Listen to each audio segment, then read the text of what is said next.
Yeah, I was a theater major my first year in college. I always used to joke that I could sing you a song, I could write you a poem, and I could twist you like a pretzel. That beginning, were you like worried about your job? I was young back then. I had all these big dreams. Yeah. You're going to coach against me? Was it weird being able to start a program from scratch? There was a perfect storm of good stuff that happened with the split. We ended up second in the state that first year. Did you personally have like a completely blank slate? Wrestling is 90% mental and only 10% physical. Be transformational rather than transactional. I'm going to take you another direction. You think about like street gangs. It's like you're like a 1%. You won't see a coach sticking around for 30 years with a bad culture. In order for you to be the smartest person in the room, you have to be like the dumbest person in the room. I would make emotional decisions. Like, why are you shape trying the to way. dig up all the negative stuff? I'm never afraid to share my 2 cents. Can you teach a sensitive person to be mean? I mean, every Disney movie I've seen, I guess. But I know my ego is powerful and strong. If I have to answer that same question, I'm gonna get mad, right? How do you reset from just a season, like in general? I've been notorious for owning the losses and refusing to take any credit for the wins. Are you messing with me right now? There's points, man. They just come, Dude. and they don't come sometimes, and they're just all over the place to take over the world and spread love through the sport of wrestling. I would say most of the mistakes I made were either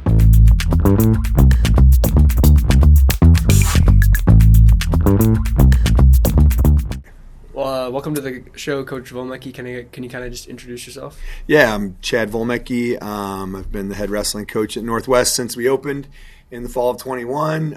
Prior to that, I was the head wrestling coach at Waukee High School since 2004. And I've been in the district since 1999, involved in middle school wrestling and then high school wrestling. I teach English and speech. Yeah. So kind of coming to the beginning of your wrestling career, I guess, where did wrestling start for you? For me personally, Yeah. So I started wrestling when I was a kid in my small town of Lamar's, Iowa. The only wrestling opportunities we had was the public school. I went to the Catholic school at the time. Mm-hmm. The public school would have what they called bullpup wrestling because they were the Bulldogs. It was just a 2-week thing. You paid like $20. You went to practice every day for 2 weeks, and at the end there was a little tournament. I think second grade was when I started. I was terrible, and I did that every year. And then when I was in 6th grade, I transferred to the community school, the public school. Mm-hmm. In 8th grade, I started wrestling, still not very good. Or 7th grade, 7th and 8th grade wrestling, didn't win any matches. Yeah. I won my first wrestling match ever in 9th grade. In 9th grade, I got a little bit better at wrestling. Didn't spend any time in the varsity lineup unless they needed somebody to not get pinned. Spent so much time on my back, but I would fight and I wouldn't get pinned. So I wrestled a lot of state qualifiers, a lot of state place winners. And they just didn't want to give up falls. By my senior year, I made it to the state tournament. I went 2-2. In that time, they only placed through 6th. Yeah. But if that were today, it would have been probably a placing. Well, not with 24 qualifiers, but for a while it would have been a top 8 finish.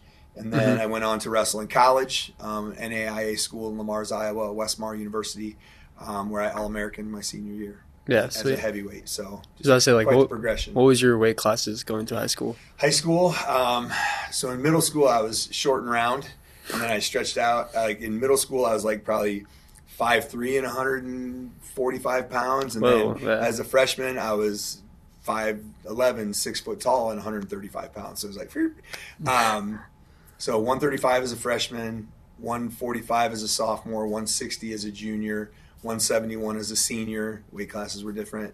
And then I wrestled heavyweight in college. I was going to be a 90-pounder, but our 190-pounder at Westmar was a 2-time All-American. I couldn't beat him.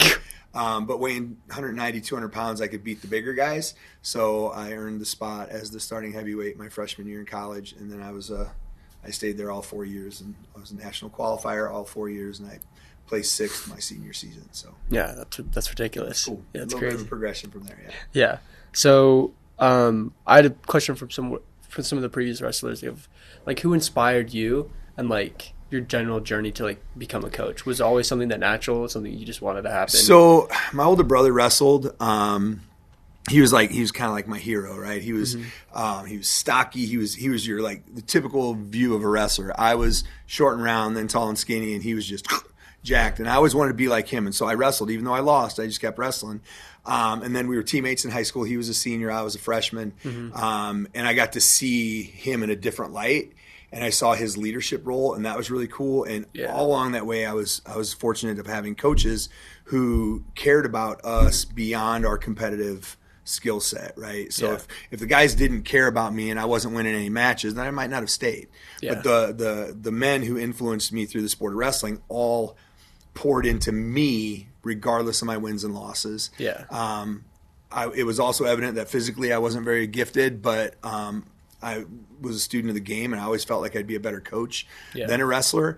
After my brother died my senior year in high school, I just decided the legacy of wrestling was the one thing he and I shared. I was also a theater guy and a music guy. And Were you really? Yeah, I was a theater major my first year in college. Whoa! Yeah, I was all-state choir in high school. I was I had leads in musicals and stuff like that. Oh, yeah. Have to pull the tape up. No. I used to sing the national anthem at our wrestling meets when I was in college. That's freaking awesome. Yeah, it was cool. Now I scream too much for the last 30-some years, but that was me back in the day. So I always used to joke that I could sing you a song, I could write you a poem, and I could twist you like a pretzel if you won't mess with me. You're very well rounded. Yeah. So, and then, after my brother passed away my senior year, I had these aspirations of going to Northern Iowa and trying to wrestle. I wasn't good enough. I had no idea. Kids just don't understand the level of wrestling it takes to go to the Division I level. Yeah. But after he passed, staying home for a year and wrestling at Westmar was the plan, and then I would go off, stick around for my family. Yeah. The coach I had at Westmar, Milt Martin, who's since deceased, was such a good human being. He raised us to be good men first and fierce competitors second. And so he is probably the guy I try to pattern myself after more than anything. But even then I didn't get it right. So as I got into coaching and realized the challenges, I sought out the support of some coaches, they're not life coaches, but so Alan Fire in Group Dynamic is a leadership consultant. And so I had him starting back in 2010. He would do a one day workshop with our wrestlers, with our leaders, and teach them how to lead. And I learned so much about transformational coaching through him. So to answer your question, it's a long one. All of the coaching influences I've had, plus being humble enough to ask for leadership support outside the wrestling world, have inspired me to continue to do what I do. Yeah. And so we could start at Waukee and then eventually move to Northwest, but a little bit. You started the program at Waukee, is that right? I didn't start it. I took it over. Wrestling has been part of the Waukee system since the 70s. Marty Sullivan, who still teaches at Waukee, was the head coach when I got here in 99. He was awesome, great mentor for me, taught me a lot about wrestling. After we worked together for a few years, his kids were of a certain age. He was girls golf coach. He just decided that he was going to give up wrestling. I applied for the job. There was some competition there, and I earned the position. He stepped away for a while, and then he became our middle school coach, and then he was back on staff with us. We were a really good team. So I picked it up in 2004. The cupboard was kind of bare. The progression of wins and losses, I still remember it. We had 3 wins my first year, and then we had 5 wins my second year, then 5 wins my third year, and then 7, then 9, then 10, and finally 2010, so 6 years later, we had our first winning season where we went 11-10. Yeah. And then it was just up from there. In that beginning, were you worried about your job? No. Or was it just the program was at that kind of level? The program was at that level. We had a youth program that was set up, but it was small. And it was very personal. The guy who was running it had kids in the program, and then it was his kids and their friends. And it just needed, Waukee was changing, so our program needed to change. And I was young back then. I had all these big dreams. Yeah. And so we revamped the youth program. The community started to grow a little bit. We started pouring time and energy into the youth program. Then, you just keep working, and eventually those youth kids become middle school kids, become high school kids. And now, we've got a pretty good unit from kindergarten through 12th grade of wrestling. Yeah. When it came to the decision from Northwest, I knew that Isaac was going to transfer over here. Was that kind of just a no-brainer? Yeah. So it's so funny when the conversations first happened. I was staying at Waukee. I was going to stay there. I felt as though I had poured my life into that program. Loved the school. It was my home. I'm loyal. I'm a keeper. And I was talking to my wife about it. I'm like, yeah, I think I'm going to stay at Waukee. And Isaac heard me. He's like, what? He's like, our neighborhood goes to Northwest. I want to go there. I want to wrestle, and you're going to coach against me. And my daughter's like, Dad, I'm going to graduate, and you're not going to be there. And I'm like, okay. And so then I came to terms with it. I decided that I was going to put in on the questionnaire because it wasn't cut in stone. It wasn't like a guarantee. We didn't absolutely get what we wanted. But I put in for the move over here based on those reasons. Did they just send out like a survey or something? Yeah, so basically it worked like this. We had to tell them, this is our role, this is what we teach, this is what we want, and this is why. Well, ultimately, if there were 10 English 3 teachers, 5 had to stay, 5 got to go, right? And if the luck of the draw was 5 wanted to stay and 5 wanted to go, it was a much easier decision to give them what they want. And it really kind of worked out that way that, I wanted to be the head coach over here. I wanted to come over this way. It worked for my family. There were those who had the same type of situation but going and staying at Waukee. Yeah, like kids or something. Yeah, so ultimately it worked out that way. And it was very beneficial for all of us. Yeah. Was it weird being able to start a program from scratch?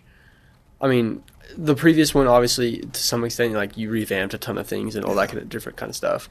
But how is it different this time? Because when you looked at Waukee, it was a lot smaller, and obviously you didn't have necessarily the talent to get to wins versus Northwest, where you had all the talent and you could. So we were lucky that the lines. So there was a perfect storm of good stuff that happened with the split. Of the 9 returning state place winners and qualifiers from the 21 season, 7 of them were living on this side of town. That's crazy. Yeah. The 8th one made a decision with his family to move to this side of town. So 8 of the 9. Like move their house or just? Move their residence, moved all the things. Oh, wow. Moved because it wanted to play football over here, wanted to wrestle over here. And at that time, you could do that in a sense, pack up and move. Yeah. It wasn't just by choice.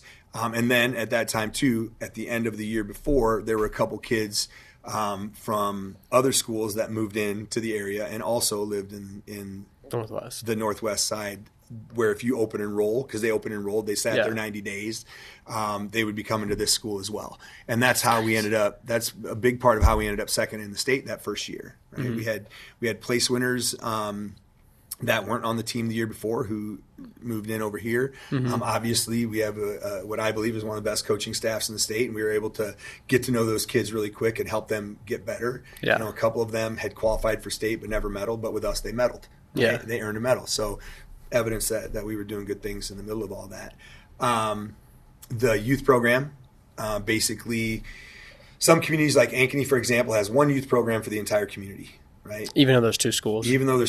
They have one youth program. And so my philosophy, what works for them, works for them. My philosophy was if we've got 10 elementary schools or whatever it is that we have, there is absolutely a need for more than one wrestling program. I was about to say, that would be so many. You need like 50 mats or something. You need so many. It would be ridiculous if everyone wanted to do it, but it doesn't always work that way. Yeah.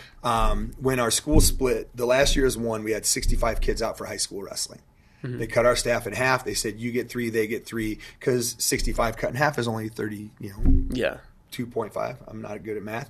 But, we both, John Meeks, the head coach over there, were like, we're going to have more than 35 kids out because the whole purpose of a split is to provide opportunities, right? Yeah. Well, first year of wrestling here, we had 70 kids sign up in the high school level.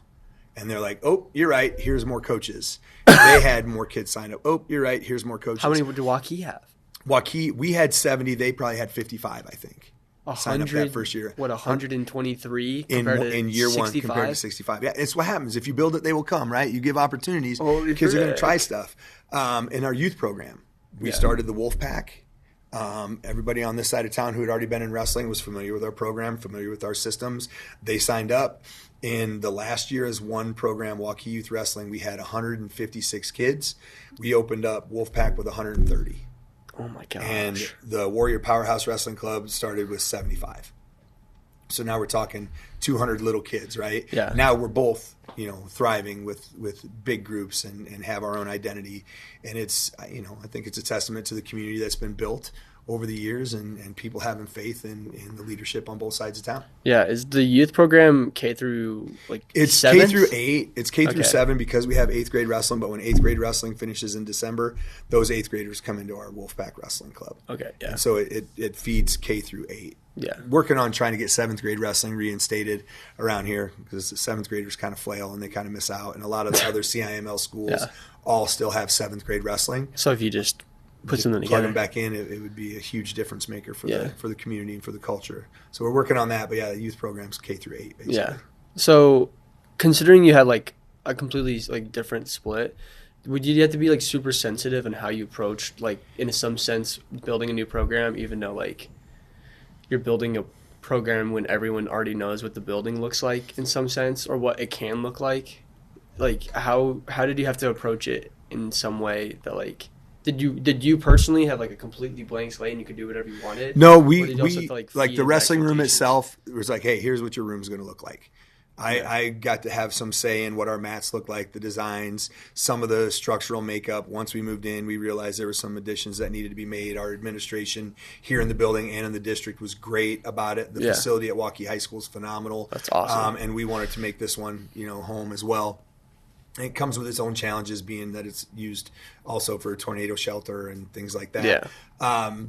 As far as blank slate goes, there was certain things just have to happen in a wrestling program, and we didn't run into any roadblocks for that. I'm smart enough to know that the leadership we have here cares about co-curricular and extracurricular just like they do about academics and regular learning. And so smart enough not to try to take advantage. I understand my lane. I try to stay in my lane, but I try to be the best I possibly can be within those guidelines. And we all just worked really well together. It helped that Mr. Dewey came over here as our athletic director because he and I started at Waukee together in 1999. And so, we both know how each other work, and we were able to combine some really good stuff. So I want to kind of dive into like the program now. We're going to start with your philosophy because I can't remember off the top of my head, but I know that you guys have a mantra that you say at the very end of every single practice. Yeah. Kind of just... So wrestling mindset is it's a business that was started by some guys who wrestle in the Ivy League, and it's out from New Jersey. And smart dudes. Yeah, very smart dudes. And they have tapped into the fact that wrestling is 90% mental and only 10% physical. People say that, but it's really true. It's probably not 90-10, but that's something people say. And part of what we all know to be true about our physiology and our psychology and all those things is that what you say and believe can be manifested, right? Positively or negatively. Okay, so probably 9 or 10 years ago, I was introduced to the wrestling mindset, talked to those guys a little bit, had a little part of the leadership thing that I believe in. Did a little learning from them and came away from it with the idea that what we say and what we believe in comes to life when we compete. And so our mantra is, I'm thankful for the opportunity to wrestle. I'm aggressive and relentless. I have no fear of losing or making mistakes, and I'll never ever give up. Okay, so all those things. And so we preach having a heart of gratitude when you compete, being aggressive and relentless while you do it. So if you're grateful and aggressive and relentless, then the way you compete is going to be at a high level, but it's also going to be with character, and it's going to be with integrity. Having no fear of losing or making mistakes. Fear is crippling, and it's easier to say than do. But kids, we live in a time where working hard is not the cool thing. I just heard people talking about it in class today. It made my head want to explode. So it's something that we continue to preach and believe in, that we're going to do this without fear of losing or making mistakes. We focus on performance. The wins are important, but if you perform really, really well, the wins are inevitable. If all I care about is winning, then I can support cheating. I can support being cheap. I can support cutting corners. That's not who we are. That's not who any of the programs that we've ever been a part of have been about. Instead, we're about doing things well. And so if I do it without fear of making mistakes or without fear of losing, I can be free. I can compete with a heart that's full and a mind that is clear, and really, really good things are going to happen for me, whether it's winning or losing. And then I'll never, ever give up. We live in a society where it's really easy to, people don't use the word quit anymore, to change your focus. People change their focus a lot. They change their focus from this to this over here, forgetting that they just quit something to pick up something else, right? So we live in a culture where people quit, and they quit easy, and they quit a lot. And so we just continue to try to reinstate that it matters. What you do here is of value. Who you are here is of value. It is worth putting in all the pain and suffering and time and energy to stay the course and not give up. And so those are the things that we say at the beginning, or we say at the end of practice. We say it before we compete. We say it after we compete, and we talk about it regularly. Was like, if you said you had the opportunity to have the conversation with them, like, when you had that conversation, did you just like, were you just like locked onto that and you're like, this is it? Like, yeah. This is So the thing? kind of like-minded with that whole philosophy. You know, I've always been one of those guys that I was raised to be transformational rather than transactional through my coaches that I experienced, through my family, my mom and dad. And so a lot of that was already in my brain, but hearing the whole idea of the power of your mind and power of that was stuff that I held on to. Now, they also wanted like thousands of dollars and sit in a classroom and get your team to sit in a classroom. Yeah. It's not feasible to expect high school kids to practice for 2 hours and then go sit in a classroom for an hour and a half. Oh, you kidding me? No That'd be matter terrible. how good the content is, right? Yeah. So that's why all the further it went with them was that conversation, us taking that mantra, and then us with the leadership in our room continuing to take that and make it part of the fiber of our program. Yeah. So I want to kind of talk about the thing you said earlier about like people quitting and stuff like that, and like people saying trying is not hard. Yeah. Wrestling is probably the hardest sport that I've ever tried. I did it for like 3 weeks. I had no idea what I was doing. When did you wrestle? It was like 7th or 8th grade. Okay. So my dad was a big wrestler. He won like a state championship his senior year in Idaho. So like huge wrestler. He wanted to be a wrestler. My older brother Porter wasn't too much of a wrestler, a kind of like physical guy. Yeah. So he wanted me to wrestle and stuff like that. 'Cause you're jacked. Yeah, I'm huge. But so I got brought to a practice, got like shoes that were his. I had no idea what was going on. I didn't understand the point system. I didn't understand anything about all of it. And so where were you at when you did this? Waukee. Okay. And so like I had no idea what I was doing, and it was just like in the middle of like I don't know if it was a club or something like that. Okay. So that we just went right into it. Like no one like pulled me aside and like taught me how to do stuff. So I was sitting there, I was like, that's not two. See, I wish I would have known that. Yeah. I would have had a bigger influence on you. Yeah, but I mean, sorry, I don't even remember where I was going with Well, you were talking about how wrestling was hard, and we were talking about yeah, wrestling's hard. How do you, especially with like a lot of people saying, and even overhearing like trying's not cool anymore. Like, how do you implement that, especially into like younger 8th graders who haven't been in the program as long, or people you haven't had the impact, or maybe start 8th grade or start freshman year? Like, how do you like build that toughness or try to build the toughness inside people? I don't know that it's about building toughness. I think it's about building community and producing value. I'm going to take you another direction. When you think about like street gangs and things like that, those expand because the clientele is looking for a family, they're looking for a community, they're looking for safety, they're looking for an outlet of some sort, right? Yeah. And a lot of times, not that we have like gangsters because that's just silly, Yeah. but those same ideals are really what gets people to be involved in wrestling. We have fostered a community where kids feel valued regardless of their skill set, regardless of their build. Yeah. We've made it, in my opinion, we've made it cool to do something that the vast majority don't want to do. If we've got 82 kids still on our roster right now, which is phenomenal, but Ridiculous. 82 over 4 grades, you figure 1,600 kids in this building plus however many are Prairie View kids. That's not a lot. It's not a high percentage. So we're able to tell them, you know what? You might be suffering today and you might think this is horrible, but you have done something that the vast majority of your peers are too afraid to do. Not even vast majority. It's like you're like a 1%, Right. possibly, And like so 2%. and so instilling that pride in them, the ability that even if I'm not great at this, I am special because I'm taking on the challenge and I'm doing this and I'm trying to become aggressive and relentless and have no fear. That's what gets people to work a little bit harder. And granted, we've got kids who don't work as hard as others, and that's just typical, right? We live in a community and in a world where nobody's the same, right? And we're not an academy of sorts. But what I think is important in how we do things is every one of these kids knows that they matter. They know they matter to me. They know they matter to the coaching staff. They know they matter to the kids around them. Because if they're not there, then there's somebody who's missing out on their goodness. Yeah. Right? If they're not a part of our practice, that's one less body to help us sharpen ourselves to become great when we go out and compete and represent. And we always talk about what you represent. You represent yourself, your family, your grandmama, and your school and your community, right? And so you're going to do things that represent them in a positive fashion. And I think the kids who stick it out wear that like a badge of honor. And I can't tell you how many times I've had to remind kids who are beaten up and feeling down, like, you're a wrestler. Yeah. You're a wrestler whether you believe it or not, whether you think you are. I see it in you. See yourself through my eyes. Right? And if it's not me that they connect with, it's one of the other guys on my staff. Yeah. It's so cool to see kids come back over breaks and stop in the summer and just reconnect with the coaches. And that in a nutshell is how we keep kids wanting to do the hard things. So there's my answer for that. Yeah. Have you ever seen like programs or at all, just in general, like other places where like that community focus isn't as much as on the forefront, and you can like tell based off, not even necessarily results, but just like sitting in a practice? Because obviously I'm guessing you've been to either a lot of different practices or a lot of different places. Yeah, I'm not young, right? I've seen a lot, and you can tell a lot about a wrestling program by watching their bench during a competition, by seeing them interact at a tournament, by their crowds, all those things. Because if it looks good and appears good and things are flowing, then obviously it's a good program. Yeah.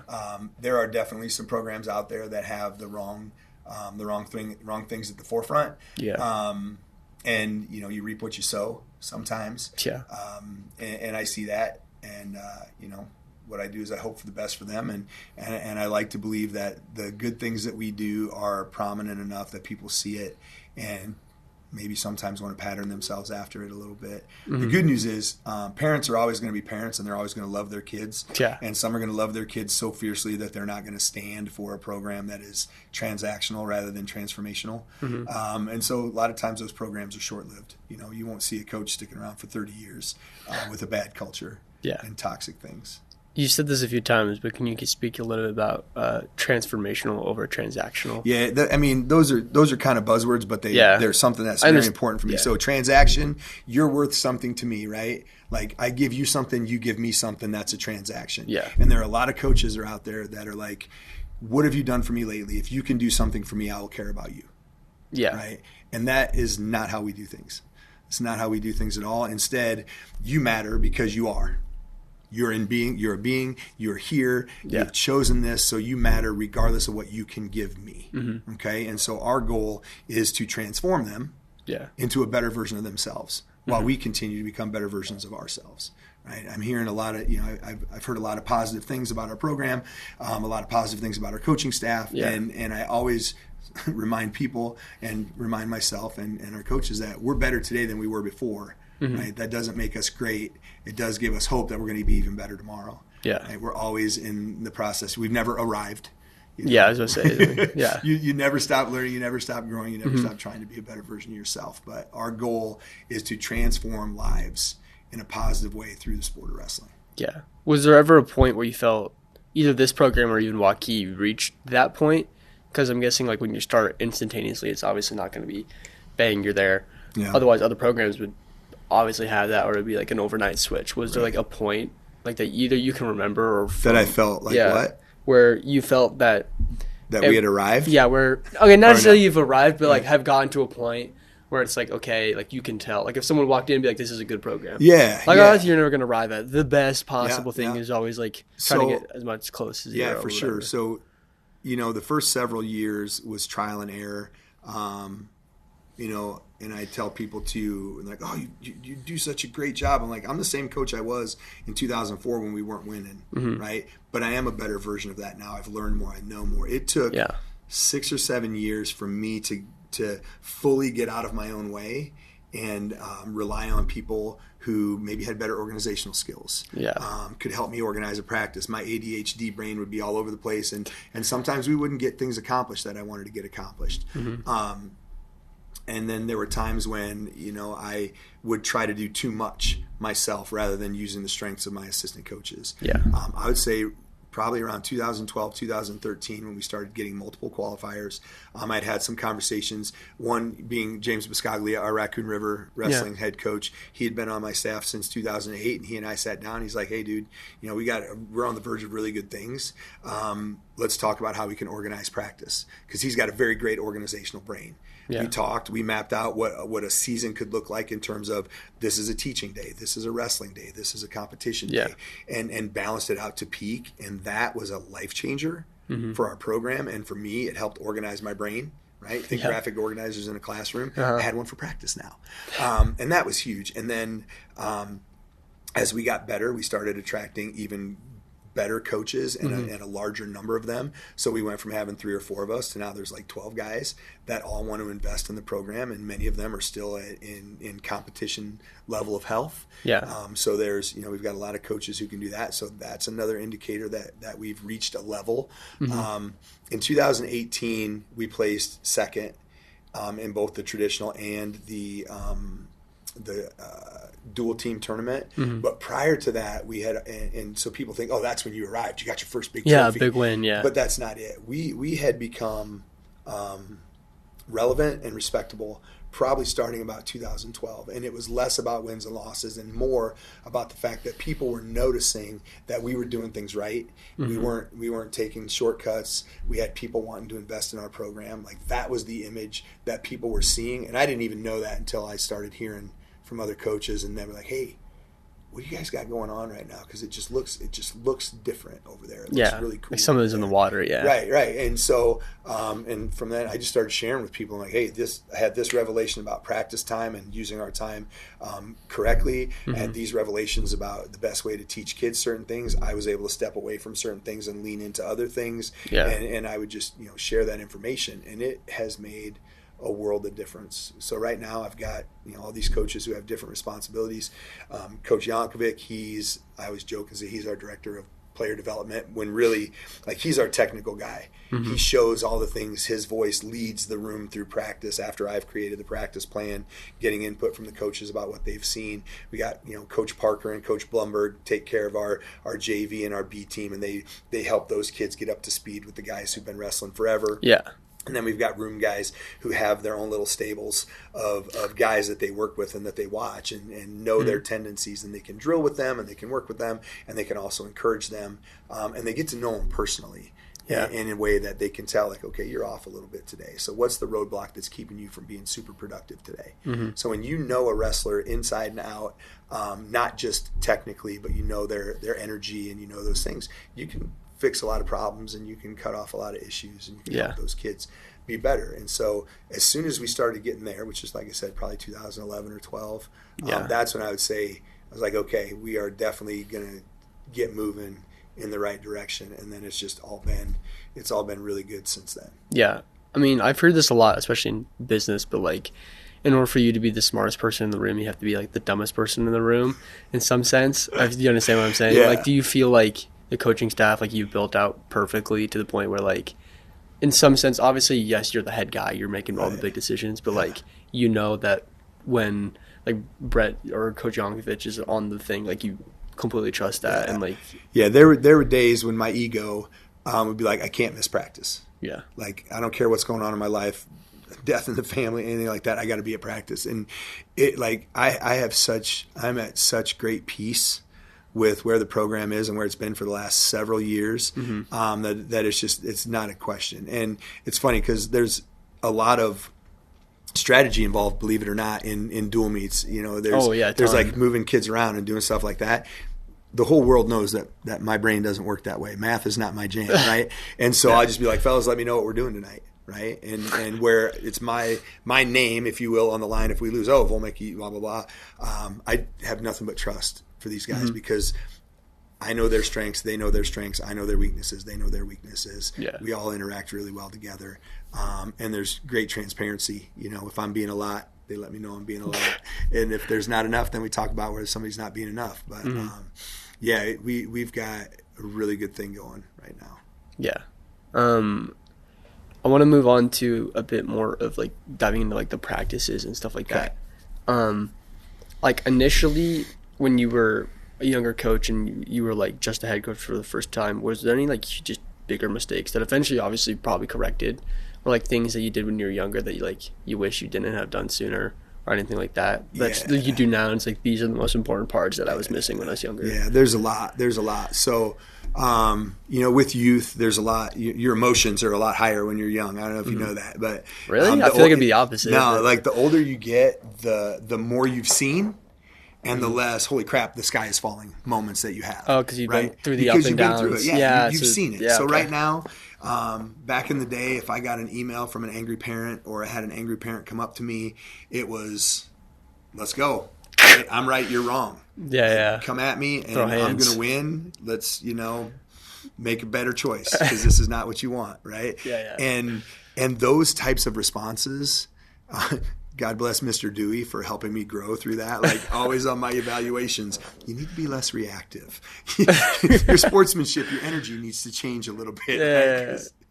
Very intense, very intense. And I would say most of the mistakes I made were either moving too fast and not thinking. Yeah, like I would just do it, and then I'd be like, okay, how was that for a decision?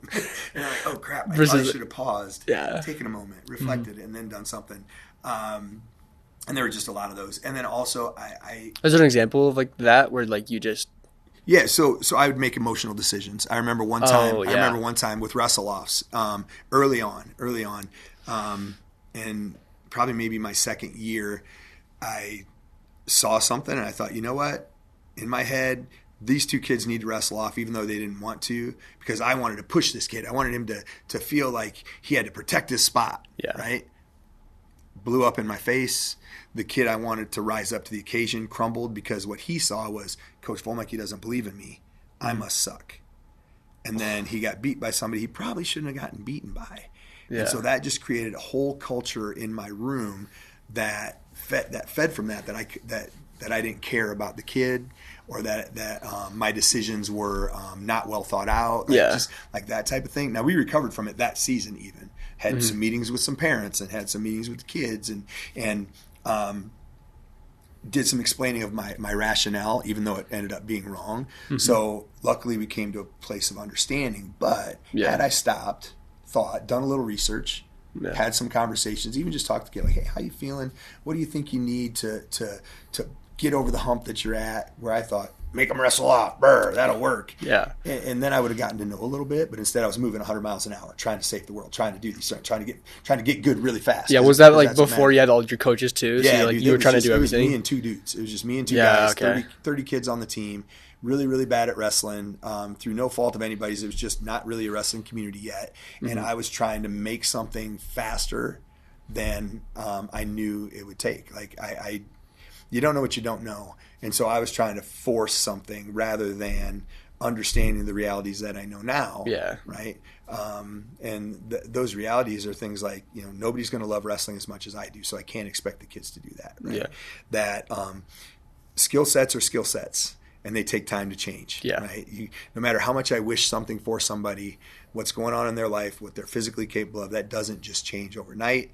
And then also that you just can't will things as a coach into a wrestler. You just can't. And that lack of knowledge or understanding caused some issues early on. Yeah. Nothing we didn't get to overcome. Yeah. So kind of continuing, like you said, like that was one of the things, being like moving fast, emotional. And obviously like that's probably changed a lot more, considering that like bigger scope wise, you've learned a ton and all that kind of other stuff. But there's any other examples of like you, like not necessarily like moving too fast, or just other things or points where like you look back at your coaching career and you're like, that was something I shouldn't have done, or anything like that, like things that you have to like. Why are you trying to dig up all the negative stuff? I'm not Boston? Not necessarily the lessons I guess you've learned from being a coach. I think the most important lesson that I learned in terms of being a better coach was when I realized that I didn't have to do it alone. That I had all these coaches who, in my brain at the time, I was like, I got to lead this. I've got to be all these things. I've got to show this, and they're just going to, they need to see me doing this so that they can be better them. And that was probably the most ignorant thought process ever. Instead, and then I had a coach who's a friend of mine. He was a student, and now he's the head wrestling coach of Van Meter, Chaz Funaro. Talked to me one time. He's like, Coach, you got to edify us. You got to build us up. You got to give us a chance to be great too. And I was like, And so that his voice speaking to me in truth and love for the program and love for me as a coach, because he wanted me to be better too. Shed some light on a thing. Like sometimes we don't know what we don't know, right? We've got blind spots. That was a blind spot for me. I thought the head coach does all these things, when in reality, the head coach is a better person in that role if he sheds some of the responsibility to the very capable, probably more than capable assistants that he's fortunate enough to work with. Yeah. And I think, so the biggest mistakes I made prior to that was just trying to do everything by myself. Yeah. And doing everything on my own. And when you do that and you're overloaded, then you say things you don't mean sometimes. Mm-hmm. You find yourself in situations where you've got to recover from bad instances. Yeah. And you're at a place where you are the only one on an island because you haven't allowed the men around you to do good things and carry the load. Right. Mm-hmm. So in terms of specific things, I would just tell you that prior to that moment with Chaz, those blind spots caused a bunch of uncomfortable things that were unnecessary. Yeah. They were never anything that crippled our program, thank goodness. But they were definitely things that, had I learned sooner to share the load, to trust my guys, that it would have been a better experience sooner. And that might have been wins and losses, but it 100% would have meant a better culture. Yeah. So I want to dive into like the wrestling portion now. Okay. When obviously like you are a highly technical person, or you went to college, obviously you're like really, really good. Like when it comes to like the actual practices, obviously you've said this about too, is like you like give them off to some of the side. When it comes to some of those practice plans, like are you looking at it from like more of a grand EO scope or more like focused on each individual section and then like leveling, not leveling it off, but like dishing it off, I guess. So, like you can work on this, you can work on this. So what we do, and it depends on the time of year. Okay, it depends on the time of year and what matters at that time. The beginning of the year, we have our room in two different spots. The beginners are with Brock and Blumberg and Coach Owens, and they're getting caught up to speed. They're learning all the basics, and the guys who've been around a while are with me and Brett and Larson and Hutch and some of the other guys, going at a heavy tempo, because ultimately, if you're a good program, the group that already knows how to wrestle is probably going to be your varsity. We're made up of guys from that side, and then we get the other guys caught up to speed, and then that builds the momentum and the intensity in the room. As the year goes on, through tournaments and dual meets, we're in constant conversation. It's kind of awesome. Like we'll be coaching a match, and I'll lean over to Brett and I'll be like, "Oh, you see that? We've really got to get back to baseline defense." And Brett's like, "Yep, this is what I think we need to do tomorrow." And then another match will happen, and Larson will come over like, "Hey, can we get into our tilts? I'm seeing this right now." I'm like, "Yep." And so through all these conversations, then we look at the big picture, and it's almost always not necessarily a program tendency, but it's definitely like the majority of our kids can benefit from it. Yeah. And so our practice plans are done for the masses. But as like right now, we're only 3 weeks from the end. We work in several minutes every day where kids get an opportunity to spar, and they're working on the things that they individually need work on. Yeah. And our coaches have communicated with them their focus. So it's a combination of all the things. You got to troubleshoot, got to plug holes, fill gaps, and feed what needs fed, right? Yeah. There's no sense in beating something into the ground that the kids are already really good at. Yeah. Instead, we've got to kind of fix what's mildly broken. Yeah. Would you say like most of the time, I'm guessing towards the end of the season, a lot of time it's a lot more of like individual stuff.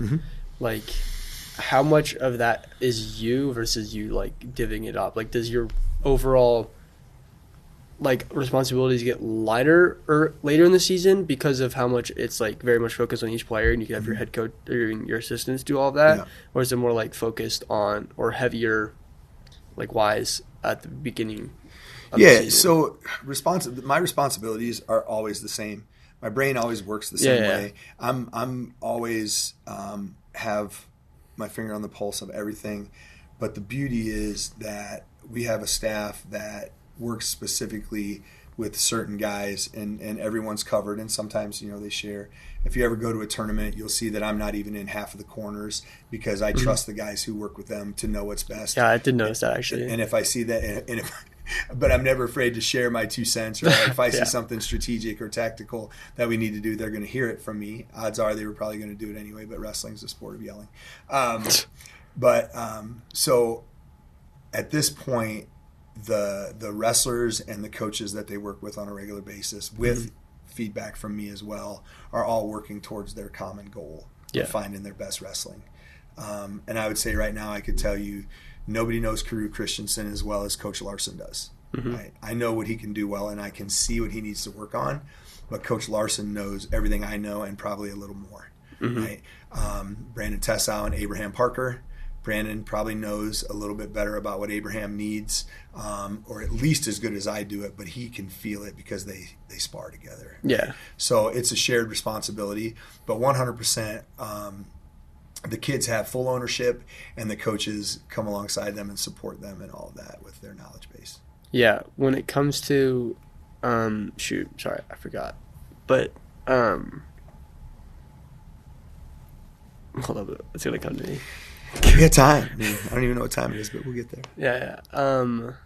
Here's what it was. So I'm not going to give you the soccer analogy because you probably didn't play soccer a ton, more or less watch it.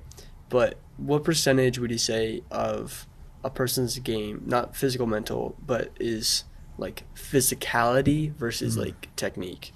Okay. So with wrestling, and maybe it's similar to soccer, but your technical savvy is 100% connected to your physicality. If you're a wrestler who doesn't like to bang, you're going to be slick and finesse people, and so that's going to be what your skill set looks like. You're going to shoot from distance. You're going to slip by people, right? You're going to fake and move. If you're a brawler, then the technique you're going to use is directly related to brawling. I'm going to club. I'm going to snap. I'm going to physically, take you to the ground. So those things are so connected, but I will tell you this: if you fear physical contact, it is really hard to become good at wrestling because you can't control your opponent, right? I might be a slickster, I might be savvy, I might be slick, quick Michael Vick, but the guy across from me is coming for blood, and so I got to be able to weather that storm. I've got to have experience in hard matches where I can fight through that physicality to get them to make a mistake, so I can use my skill set. So everyone needs to be able to take a punch, basically. Everyone needs to be able to catch a club to the top of the head, regardless of what their goals are. And then we try to help them learn to use that to their advantage. If I've got a guy who's brawling, then I'm going to get him stepping, and I'm going to get out of the way, and then 3 for me. So we try to help them see that. But I don't know, man. I think wrestling's so situational and individual that it doesn't have to be a percentage. Yeah, the level of physicality is definitely a part of their technical skill set. Yeah. Would you say it's easier to teach like a brawler person to be more technical or a technical person to be more physical? Way more success in taking someone from being a brawler and adding some finesse. Because finesse is like, it's like, can you teach a sensitive person to be mean? It's really hard. Or can you teach a mean person to find their heart and learn to understand others better? I mean, every Disney movie I've seen, I guess it's the other ones. Way, right? Yeah. So sometimes you're just wired to be a certain way, and so you can help them lean into those challenges and see how they can use that challenge to their benefit.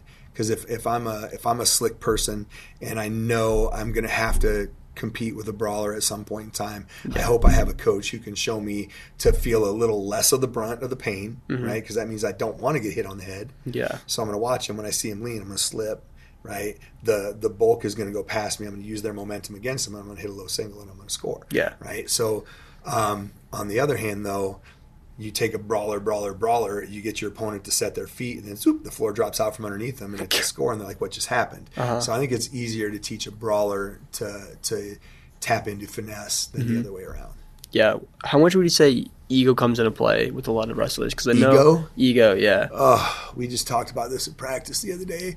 Talked about pride coming before the fall. I was going to say, because with a lot of any person I ever talk about wrestling, they're like, oh yeah, I'll just grab them and toss them. Like I'm literally sitting in class and it's like, ego is a part of life and it's necessary. Yeah. I've tried to maintain humility and composure, but I know my ego is powerful and it's strong, and I mean I know what I'm good at and I know what I'm not good at, and I try to look at all those, and the coaches in the room, very humble, but highly successful wrestlers. Yeah. And so, it doesn't take much to get the ego to come out like, oh yeah? Do you want to see just how good I am? Yeah, right? So that's always there. When it comes to, but as a coach, you become really good at keeping that under control, using it to the advantage of everyone. But more often than anything, humility is the most important thing as a coach. It just is. Yeah. When with the kids though, the arrogance becomes a problem because they're young. They don't understand sometimes the dangers of their arrogance. And so when we were talking the other day, like if we start walking around and acting like we're so good and we're looking at what the internet says about this team or that team, then we're going to think we're so dang good. When the whistle blows, we're going to get beat by somebody who shouldn't beat us. Yeah, because that causes us to relax and be comfortable, and we lose our sharpness. So instead, if we keep our mind focused on, I have got to get better than I am right now, regardless of who lines up across from me. If I'm going to respect this craft, if I'm going to respect myself and the time that I put into this, money my parents invest, the morals my grandmother taught me, like I said before, we represent all these people, then I need to focus on what I'm putting out there, not what I believe I'm capable of. I'm not so great. Instead, I'm going to work to be great, regardless of who's across from me. Yeah. Then we're in less danger of making those mistakes that cause us to falter because of our egos. Yeah. Ego is hard in wrestling because kids have to manage their weight. They have to manage their weight classes, and they think that they are better at weight management than they really are. Yeah. They think, oh, I can just work that off later, totally forgetting maybe that they've got a 3-page paper due, or that they've got a big math assignment, or they've got a big chemistry test. And sometimes the ego clouds that. Or they forget, I don't need rest. I'm young, I don't need rest. And then all of a sudden it's time to throw down, and they're running on 4 hours of sleep and 6 hours of whatever game people play, Fortnite. Parker's really good at Fortnite. He'll tell you that. So the ego's a big deal, but it's also important too, because if you don't care about winning, if you don't care about becoming great, that's where the ego comes in. Yeah. Well, then you're just kind of hanging out. We've got room for those guys too, but those aren't the guys that toe the line on varsity on a Thursday night. Yeah. When it comes to a lot of people's ego, I mean, it plays a lot into practice and stuff. I'm guessing not everyone is kind of like alpha or that kind of style. They're like, oh yeah, I'm him or something like that. But does it influence a ton, like setting a standard or whatever of like the way that one person will react and how much like one person's ego will that person influence a practice? Or is it more that's just that person, their own bubble, versus it shifting the whole narrative of practice? It changes everything, man. Year one, we had Griffin Gamble, Tanner Spikesma, those two guys, the seniors, Ben Ryland, 3 totally different dudes that covered the entire gamut of what type of personality you have in a room. And then behind them, we had Carter Freeman and Koufax, both sophomore studs, right? Yeah, super chill. State finalists. One was a state champ, super chill. But all 5 of those guys knew the value of hard work. Yeah. And they would sell out for their brothers, right? And so we rode that for a very long time. And the only real vocal one out of that entire group was Griffin. Griffin was the voice. Carter Freeman, he was a guy that if I wanted an input from him, I'd be like, hey, you think we need more sprints? How do you think right now? We're good. I'm like, all right. Hey, what do you think about this? Yep, perfect. Koufax, what do you think? Get that little look on his face.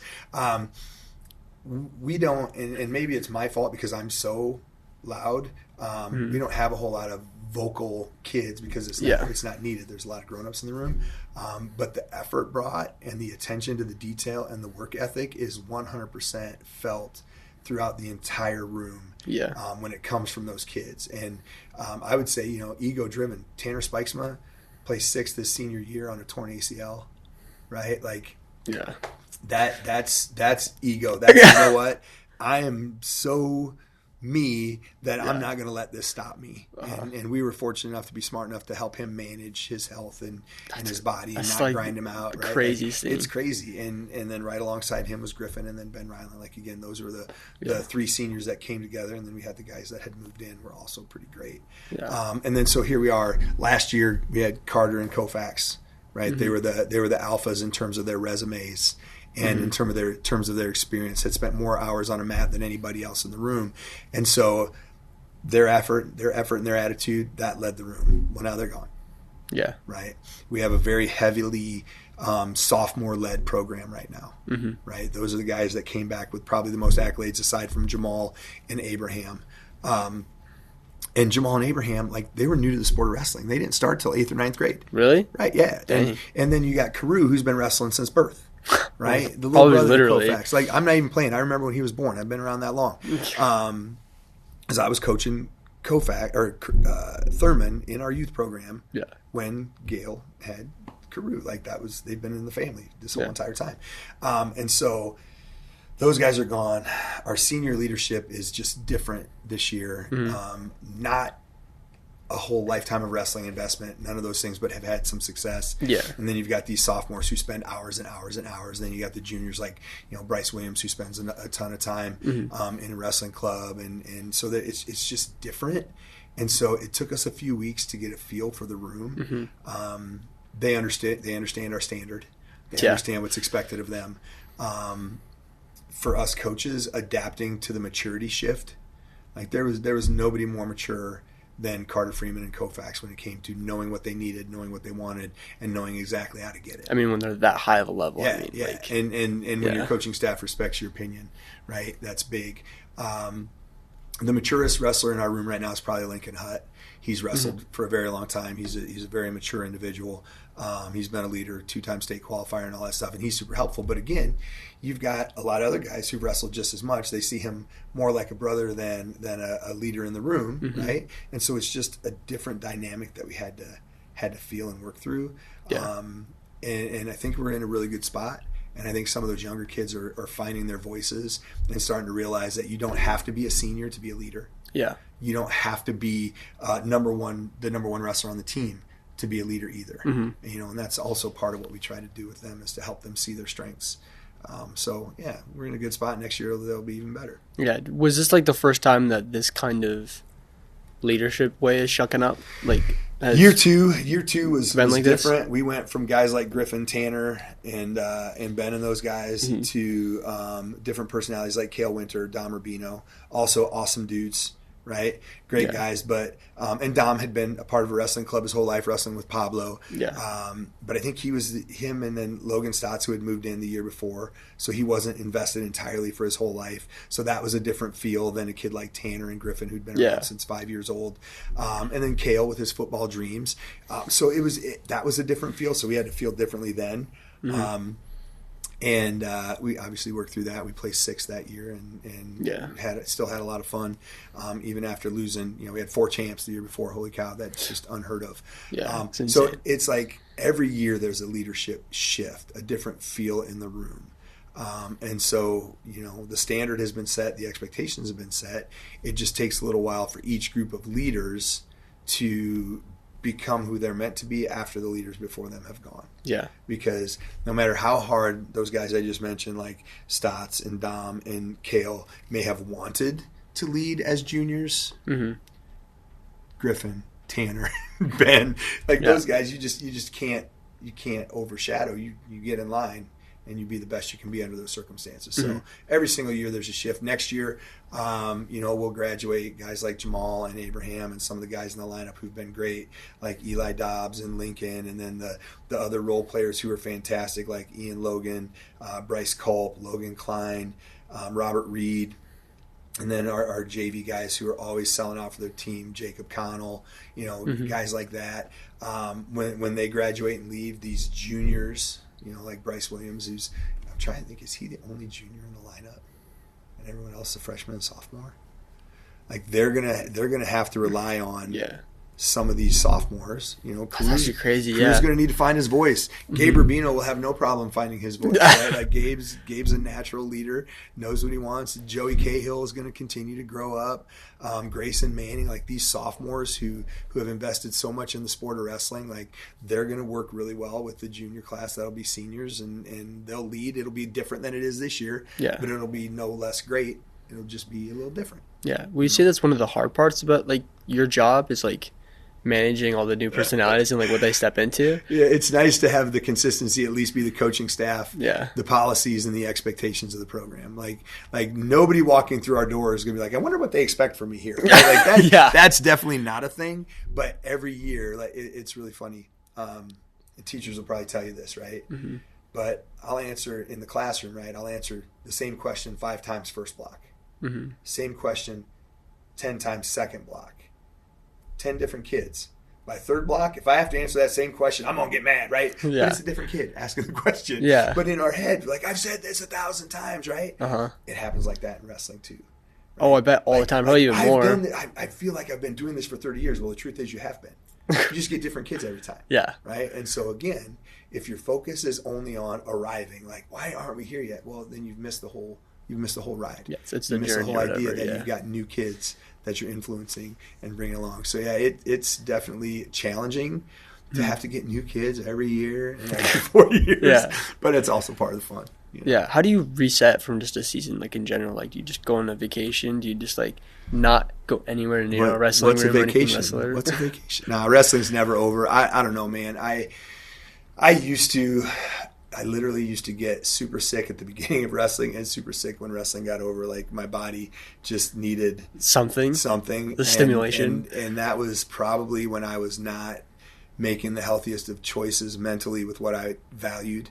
Mm-hmm. Like, I was carrying too much of the stress, trying to do too many things by myself. Yeah. Trying to own, dude, I've been notorious for owning the losses and refusing to take any credit for the wins, right? Like, because kids win. They do it. They make it happen, and when they lose, you let them down, right? Like, somehow I failed them. That was the thought process for a very long time. Yeah, which is tough because, like, you're never getting the positive to counteract the negative. And then that hits you physically. Like, wrestling's always been a family business. You know, my whole household has had to be a part of it forever. But to answer your question, there's no reset. It's like, that season's over. Just constant. Enjoy it. Love those kids. We have the banquet 2 weeks after. There's tears. There's obnoxious stories. There's text messages from my wife saying, I can't believe you said that out loud. There's like all these things. Yeah. And then it's over. And then it's like, okay, I'm going to breathe a little bit. But I know I've got to get information out about summer camp. Got to get freestyle going. We got to decide if we're going to run a tournament in the spring with the youth program. Like, there's always something going on, like in any organization. Mm-hmm. But yeah, like, when you love something like this, you just never want to believe. Yeah, you don't really need a reset, I don't think. Yeah. But there is absolutely just some time away, and then I slowly do like inventory, do those things. Boring. Yeah, but it's cathartic. Yeah. It's definitely like a therapy. Mm-hmm. It's definitely therapeutic to put those things away, because symbolic. I'm an English guy. I'm a nerd like that. You know, no offense. But there's something cathartic about closing down one season and getting ready for the next one. Mm-hmm. You know? So maybe that's the reset. Yeah. Where do you see like the continuation of your career? Like, do you want, like, is there something you're trying to reach, or you just I just accepted a job as assistant principal here next year, and that hasn't been board approved yet. So are you messing with me right now? This is my last season as the Wolves head wrestling coach. Seriously? 100%. Is this like the first time I said it out loud on a recording? So I let the team know last Friday. Yeah. No way. Yeah, seriously. You might have to cut that out, but I don't know. Do I have to cut it out? I don't know. I don't think so. That's crazy. You're assistant principal? Yeah. How do you feel about that? I think it's awesome. Like, it's one of those things where when the split occurred, Brett and I had always talked about his opportunities to be the next head coach. Yeah. And obviously it'll go through the legal ways. It'll be put out there, and there can be applicants, and there'll be an interview process. But will there be an interview process? No, there will, 100%. Yeah. Jim Dewey will do things right, 100%. Yeah. But at the end of the day, it's going to take a really good resume and a really good experience level to be a better fit than the guy who's been a part of it for the last 10 years, with a huge, huge responsibility to the success that we've had. Yeah. And so I've never, to answer your question, there was never a pinnacle that I was going for. Yeah. 2018, we got voted Coach of the Year. Okay. you know what I mean? And that was just like, thank you, we appreciate it. It was awesome to see the coaches get that, but it didn't change how we did things. Mm-hmm. And if anything, it was just a reflection of the respect from other coaches. Yeah. Never striving for a state title. Would a state title be cool? Yeah. But man, once you've gotten second 3 or 4 times like we have, you can see just how hard it is to win a state title. Yeah. Those points, man, they just come, and they don't come sometimes, and they're just all over the place, and weird things have to happen. So that was never a goal. The goal has just always been to take over the world and spread love through the sport of wrestling. I've been able to do that. And so now, while the program's in good hands and in a really good spot, I get the opportunity to see it continue to grow from a different seat, from a different perspective. Yeah. And just sit back and smile. It's going to be pretty awesome. Yeah. Do you ever feel like it's going to be hard to like kind of turn it off in some sense? Yeah. Or are you always just going to be popping in that wrestling room and be like, I'm here, I'm back? No. Yeah, I kidding, yeah. Brett and company, all those guys need to have the opportunity to find out who they are without me around. You know what I mean? It's like kids go away to college and they find out who they are without their parents breathing down their neck, right? Oh, yeah. And I'm definitely not their dad in the room. I'm old enough to be, but my voice is not soft. And I'm very confident in what I believe I know and know how to do, and that voice needs to leave the room so that new voices can thrive. Yeah. You know. But I'm right here. I'm supportive. I bleed for this place in all ways. And so it's not like I have to turn it off. I don't have to change my love of wrestling. Yeah. I just have to change the actions I used to show that I love wrestling. Yeah. And that won't be hard. It'll be cool. Was like your decision to eventually step out for the reason of like you wanted people to like grow and find the space to find themselves? So or was it the opportunity came about and you're like, I feel like this is the next step? So I got my master's degree in ed leadership in 2003, in December of 2003. Right after the district tournament in February, Marty Sullivan came and told me he was going to resign and wanted me to apply for the head wrestling job. Yeah. So I made a decision right then that I was going to continue to be a better teacher and throw myself into the wrestling world for a while. Yeah. I've applied for different opportunities in the district over the last 10 years. I won't say half-heartedly, but with an idea that, you know, I'm a man of faith, and if God wants this for me, then that's where he's going to send me. Right? Yeah. And they never worked out. The split happened. Brett and I had decided that I would get us through the split, and then after that, I would resign, give him an opportunity to be the head coach, and I'd be his assistant. Are you going to still be an assistant when you come back or no? No, because of this opportunity. Okay. That was going to be the plan, but then life circumstances happened. He's got 3 beautiful children now that he didn't have at the split. That's crazy, yeah. He had one, obviously. But and so we just kept doing what we were doing and getting better at it all the time. And then this opportunity came up, and I applied for it, and I was fortunate enough to be chosen. And so that is the moment where we have to make a decision to change the way we do things. But I always knew I wanted to move on before I stayed too long, if that makes sense. I've seen a lot of coaches hold on longer. Like die the hero or see yourself become the villain. Just like, because if we're not continuing to grow and learn and change, then things get stagnant, and nobody likes anything that's stagnant, right? We like growth, we like beauty. And so I was like, you know, I will not hold on to this just to be the head coach of a wrestling program, because it's about so much more than that. This is a living, breathing thing that has to continue to be fed and grow and thrive. And with the men that we have in the room, holy jeez, it's going to be so awesome. Yeah. I just, the coolest thing in the world would be for me to get out and for them to get so much more successful than they've ever been with me around. And I'll be like, there you go. You know, and not that I'm in the way, but just that's evidence that the things that we've been doing and staying the course were the right things to do. Right? Like, because I was told one time, a long time ago, by a wrestling dad who's still a huge fan and a supporter. He said, you know, any quality organization is not going to falter because of the removal of 1 or 2 parts of the organization, right? Whether it's the leader or anybody else. And I just feel like what we've got going on, that what we've built as a group and as a wrestling community is in such a great spot that shuffling around the leadership a little bit is going to do nothing but make it even better. Yeah. You know, it's going to be awesome. Yeah. Well, I guess we'll kind of come to a close there, kind of encapsulating your career and everything. Congratulations. I guess I mean, hopefully everyone listens this far into the interview because this is freaking huge news. So, yeah. Well, hopefully it gets okayed by the school board by then. Yeah, okay. Yeah, sweet. Well, just thank you so much for coming on the show and just, I guess, sharing your story. Yeah, thanks for doing this, man. This is a really cool thing for extracurricular activities and for our athletics community and all that stuff, all the stuff you do. So we appreciate you, Boston. Yeah, thank you. All right, man.